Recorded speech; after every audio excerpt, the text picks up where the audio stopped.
Okay, so today we are going to look at another equation that we can solve. This time, if you notice, we have two variables in our equation. We have an x and a y. And so what we're going to do is we're going to solve this equation for y. That means we want to isolate y or get it all by itself. That means we need to get rid of all of the terms that are on the same side of the equal sign as y.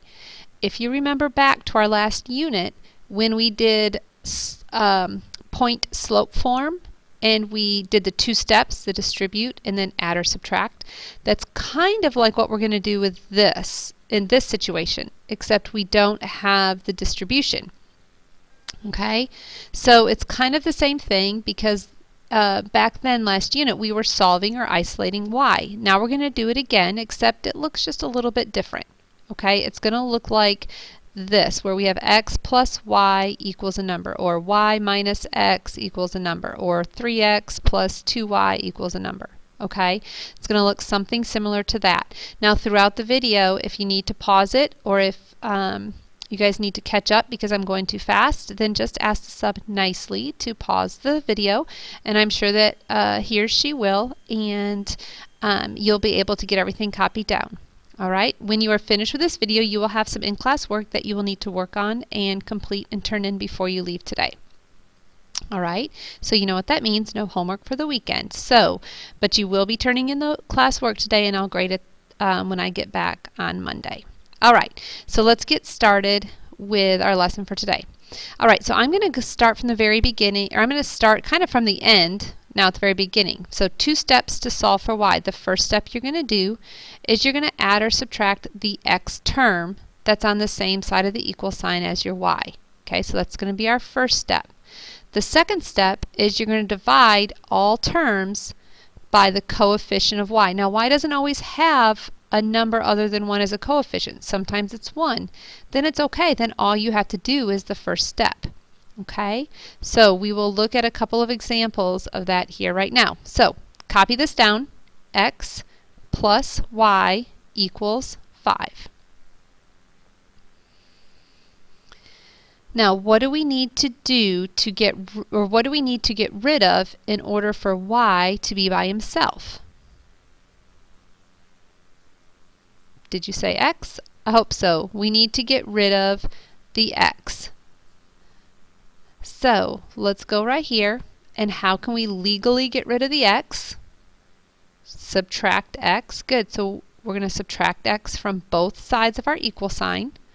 Okay, so that means this guy's going to go away. We'll bring the y down, and we'll be left with y equals, and then since this is a negative x, there's nothing to subtract the x from on this side. And since these guys are not like terms, the 5 and the negative x, we're just going to write it out in a row. So negative x plus 5. So y equals negative x plus 5. And we're done. We got y all by itself. Now make this connection with me. What kind of equation is this? Yes, your slope-intercept form. So your slope in this case is negative 1, right? Because that's your coefficient of x. And your y-intercept is 5, right there, or 0, 5.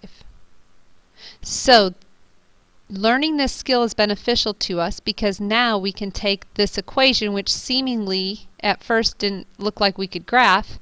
We could convert it, rewrite it into y equals mx plus b. Now we can graph it. Alright, let's practice some more. Now let's say we have this form of an equation. By the way, this is called standard form. So copy this down. 4x plus y equals 13. Remember, our goal is to get it in y equals form, or y equals mx plus b. So we need to get rid of, that's right, the 4x term. And we're going to subtract 4x from both sides. This term eliminates itself because of opposite operations. These two, the 13 and the negative 4x, are not like terms because this guy has an x on it. There's no x with the 13, so we just write them next to each other. So our new equation would be y equals negative 4x plus 13. Okay, and we are done. Our slope is -4. Our y-intercept, or starting point, remember that's where we start our graph, is 0, 13. And we get that from right here. That's our starting point. Remember our B. All right, so when y is by itself, you're done. Let's try another example. How about this one? -6x plus 3y equals 15. All right, copy down. All right, what are we going to get rid of first? Remember, our goal is to isolate y, or to put it in y equals 4. That's right, so let's get rid of the -6x by adding 6x to both sides. This eliminates itself. These two are not like terms, so we're going to just write them down. So we would bring the 3y down, so 3y equals 6x plus 15. Is y by itself yet? Nope, we need to get rid of the 3. How do we undo that 3? How do we get rid of it? By dividing. Now, here's the trick. We need to divide this term by 3, the 6x by 3, and the 15 by 3. Every single term needs to get divided by 3. Those reduce down to 1, so we're left with 1y. 6 divided by 3 is 2. And 15 divided by 3 is 5. So y equals 2x plus 5. Our slope is 2. Our y-intercept, or B, or starting point, is 5. So you can go ahead and graph that line, or you could if there was a graph. Last example. All right, 5x minus y equals 15. Go ahead and write that down. All right, we want to get y by itself, so we need to get rid of the 5x by doing opposite operation. So we're going to subtract 5x. You guys feeling the repetition, doing the same thing over and over again. That leaves us with a -y, don't lose the negative, equals -5x plus 15.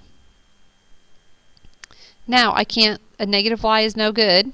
And you probably ran into this in last night's homework too, with a -x equaling a number. Well, remember that when there's no number in front of the variable, there's really an invisible 1. So really in this case, it's an invisible -1.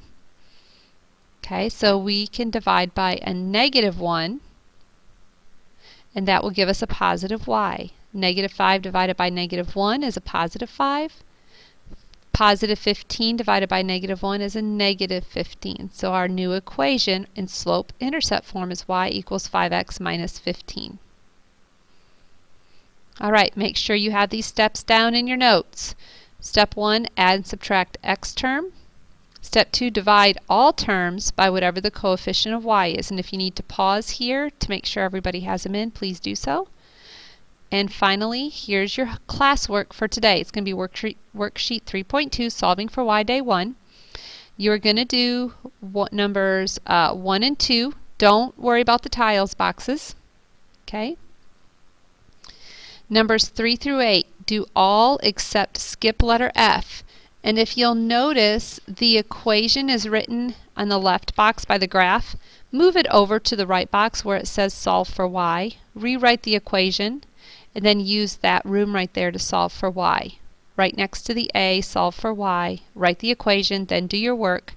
And then in part B, write the equation in y equals form, which is what we just did. Identify the slope, which we've done. Identify the y-intercept, which we've done. Graph the line, and then you can skip part F. And then in 9 through 11, I want you to do all of those.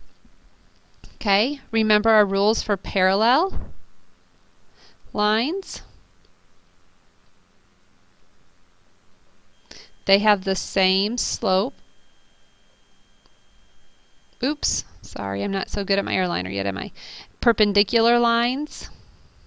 Okay, the slopes are opposite reciprocals. Okay. Opposite reciprocals. Here's a hint for number 10 and number 12. use this point slope form. And it's on the board if you've forgotten. Use point slope form to write that equation. All right, y'all have a great weekend. Have a great Friday, and I will see you on Monday.